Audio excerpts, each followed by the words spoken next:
What's up, everyone, and welcome back to the Stocks with Mike and Tom show. We have a lot to talk about today, some very important news, and a lot of great info to cover. So if you guys are new here, don't forget to subscribe and let us know what stocks you are watching in the comments down below. But Tom, we got to talk about the world's third largest car maker that has $0 in revenue, and that will be Rivian. So it's up 15% today. What is going on with this one?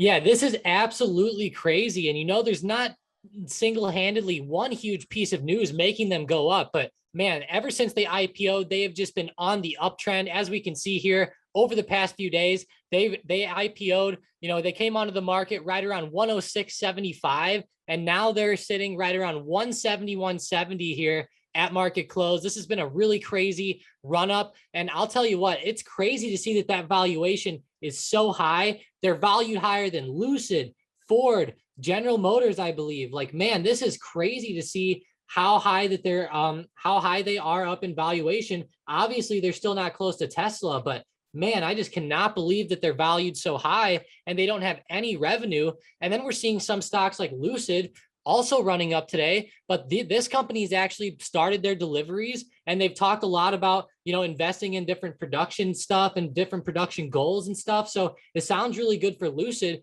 but like we keep talking about, Rivian actually has no sales yet. So we're going to have to see how this one ends up going, because I'll be honest, with the way it's running, all we need is one bad piece of news, and I wouldn't be surprised if it started tanking down. Like, I understand that, they do have some powerful partners. Like, Rivian is partnered with Amazon and Ford, which is awesome, right? But in my opinion, it's not worth $140 billion, which would be the world's third largest car maker. So it's like, I cannot justify it. They have $0 in revenue, and they're the world's third largest car maker by market cap. Like, guys, I might be missing something, and if you disagree with me, let me know in the comments down below. But $0 in revenue, and it's this highly valued. To me, it's not worth it. Yeah, it's really crazy. And, like you said, some people will probably disagree. Obviously, it's been pretty hyped up lately. I don't think it should be worth 140 billion, but I think it should be worth quite a bit. Now, it definitely shouldn't be worth more than Lucid, in my opinion, but we have to go ahead and see what happens here. I know that some arguments towards Rivian's uptrend, at least, are that Rivian does have a lot of pre-orders, which is good, and it seems like they are starting production pretty soon. So that is some good news. But in the end, I feel like there's just too many variables still at stake here. There's obviously all these production delays and stuff like that with some of these other companies, and Rivian starting out right in the middle of all this, or I should say, yeah, Rivian. So it's pretty crazy. And then Lucid has been running up as well, Mike. And, I'll tell you what, these guys actually had a really good day, up 23%. They actually outperformed Rivian today with their awesome earnings report last night that we talked about. But, I personally like Lucid a little bit better. And look at this on the daily. They filled that gap and they broke that $50 resistance today. There we go. So it's running up pretty strongly. So, like, what levels do you have for us?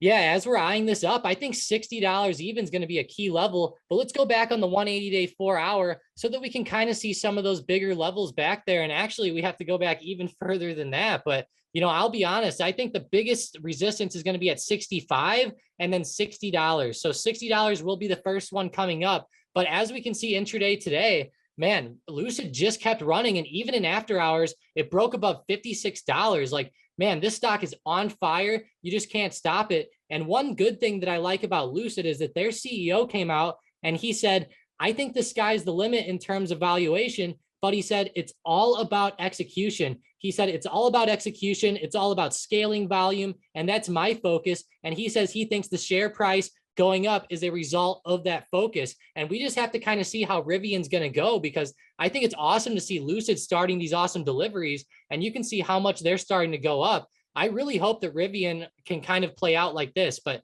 we'll have to see. They have, like you said, they have some big partners in Ford and Amazon. So it's going to be a really tough go over the next few years. Gotcha. So going back to Rivian for 1 second, I know that it's exploding up right now, and that's awesome. Personally, like I said a couple times, it's not worth the valuation. But anyways, it is presenting some pretty good opportunities for some trades. I mean, it's up 15% on the day. Some of these options are exploding. So, Tom, in terms of like technical analysis or just like levels in general, what are you watching and what should we watch out for?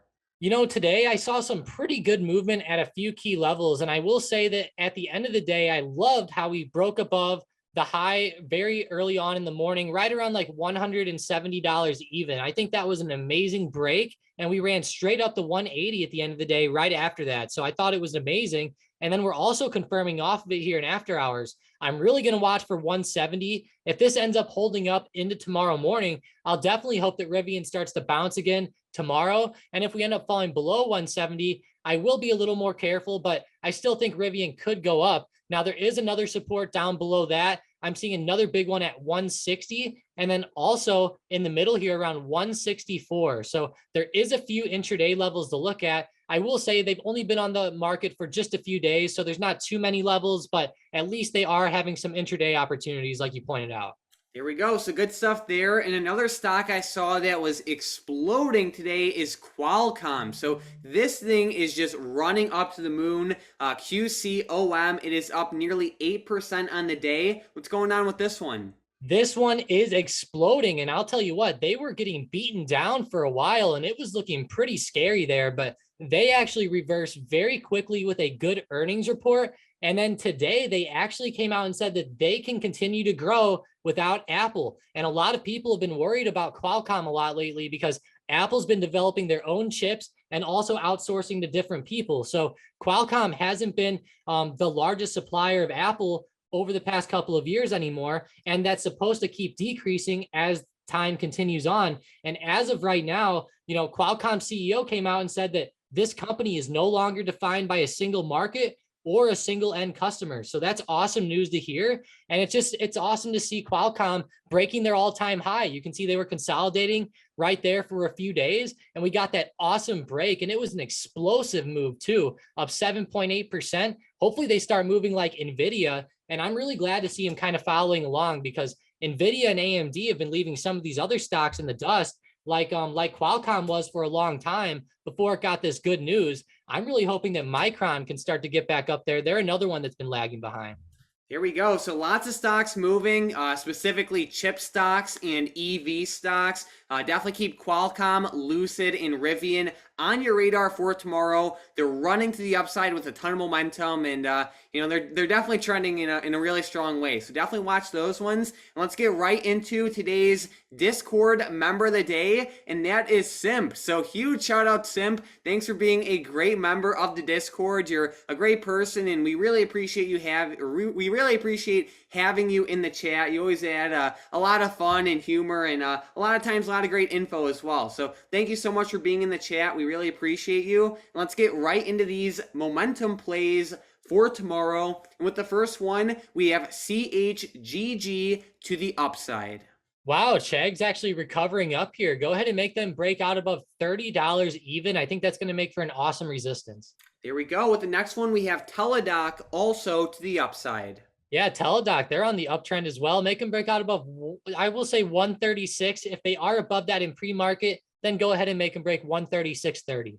All right, and then with the last one, we have Square also to the upside. Yeah, Square's kind of double topping here if you count the high of yesterday. This one could actually run if it breaks above 239.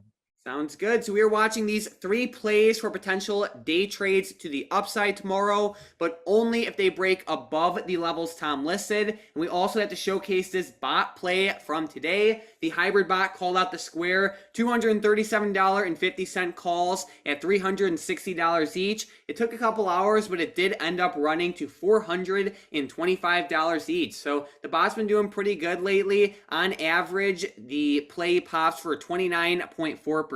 So not every single play explodes up, but on average, each play pops for 29.4% to the upside, which is pretty solid for a day trading bot. You know, it's not like it takes like weeks for it to happen. Like it's on average for the day. So definitely check it out. It'll be that first link in the description and the comments down below. You'll get access to this bot, daily swing trades, and an amazing community. You can cancel at any time, and we have a coupon running. Make sure to use the link in the description and the comments down below to redeem that coupon. You'll save over $40 by doing that. But now let's get right into the comments from the previous video. With the first comment, we have Marcus saying, I wish you would talk about Facebook. So let's take a look. Facebook, which is now Meta, it didn't really do too good today. It's down like 1.5%. It looks okay. You know, the tech sector in general has been kind of volatile lately. So to me, Tom, I'm just neutral on it. I don't see any strong uptrend or downtrend. It's really just been consolidating, like especially on this daily chart. What do you think? Yeah, personally, I've been looking at it a little bit more to the upside, but I'm with you. It's definitely been consolidating. I'm really looking for it to go up on this whole metaverse news. I feel like over the longer term, it'll really help them. But in the short term, of course, they're going to be all over the place, just like we're seeing. I'm actually seeing a pretty good resistance here, right around 353, where we hit and then ended up falling down with Facebook. That was a pretty big resistance from a couple of months ago, back around like September 27th. So I'm definitely going to eye up that resistance there around like 353 to 354. And then maybe once we break that, we could be on the uptrend. But I'm with you. You know, it looks like we had a very good end of the week. And then on Monday, it had a very explosive move up at market open. And then now we're just kind of consolidating. And I'm with you. It just hasn't really been moving too much lately, but I'm definitely waiting for a good move with all the metaverse news. There we go. With the next comment, we have Krishna saying, I really appreciate the videos. How about CAT? So, Tom, Cat with this infrastructure bill, honestly, it's kind of disappointing. I was definitely expecting a bigger move. Man, it's really disappointing me too. I was actually hoping Cat would be one of the nicer infrastructure plays, but it looks like they're actually turning around pretty drastically, which was a bad sign. I do see a pretty good support here though, right around $205. And that's also going to be pretty close to the 1,000 SMA on the 15-minute chart. So that's a pretty good level there. Hopefully we bounce off this support and start to go up. I know, like you said, it was pretty disappointing to see Caterpillar. They kind of ran up into that rumor and then sold off on the news. So it's definitely a pretty bad thing to see here in the short term, but hopefully they can turn back around. And I'm really hoping the infrastructure bill ends up helping some of these companies that it was supposed to. Exactly. It looks like this whole infrastructure bill catalyst was like a buy the rumor, sell the news type event. Like even if you look at BLNK, it was down nearly 5% today, which kind of sucks to see. One security that I was looking at for this infrastructure catalyst though was PAVE. This is an infrastructure ETF. So basically, it's just like a bunch of stocks in one that should do well if infrastructure in the US grows. So definitely check this one out. Yeah, I feel like it's pretty good too. It's comprised of a bunch of different companies and it's going to really limit your exposure there. Obviously, Caterpillar is going down today, and we can see PAVE actually ended up 0.38%. So it ended up actually rising with the, I'm not saying infrastructure news particularly made it rise today, but hey, at least it went up whenever Cat went down. There we go. So Tom, do you have any last minute stocks, options, or anything you're watching for tomorrow? Yeah, I'm actually keeping my eyes on some of these awesome earnings plays. Today before open, we had amazing ones come out. We had Walmart and Home Depot. Walmart did not do too well, but I'll tell you what, Home Depot had an amazing explosion to the upside, and it actually brought Lowe's up with it. But man, Home Depot actually made some amazing all-time highs. And I'll tell you what, another stock that's reporting earnings tomorrow is NVDA right after market close. And with Target pushing up to all-time highs, I feel like if NVIDIA has good enough earnings, they might be at all-time highs too. And this stock has been a powerhouse lately. So definitely keep it on the radar. I feel like it had a pretty good close today. Looks like it might run up in the morning, but definitely be careful with it. It's going to be very volatile ahead of those earnings. And then obviously still watch Target. They're going to be reporting tomorrow before market open. And hopefully they report better than Walmart, which ended up going down today. Good stuff. So thank you guys so much for watching today's video. If you are an options trader, definitely check out the first link in the description and the comments down below. Daily option swing trades, day trades, access to an awesome community. You can cancel at any time, and we have a coupon running. So definitely check it out. If you like our content, make sure to subscribe. We post brand new videos every single day. And check out the Stocked Up Live YouTube channel. The link for that will be in the description down below. And then come join Tom and us live every single day at Market Open on that Stocked Up Live YouTube channel. But other than that, thanks for watching.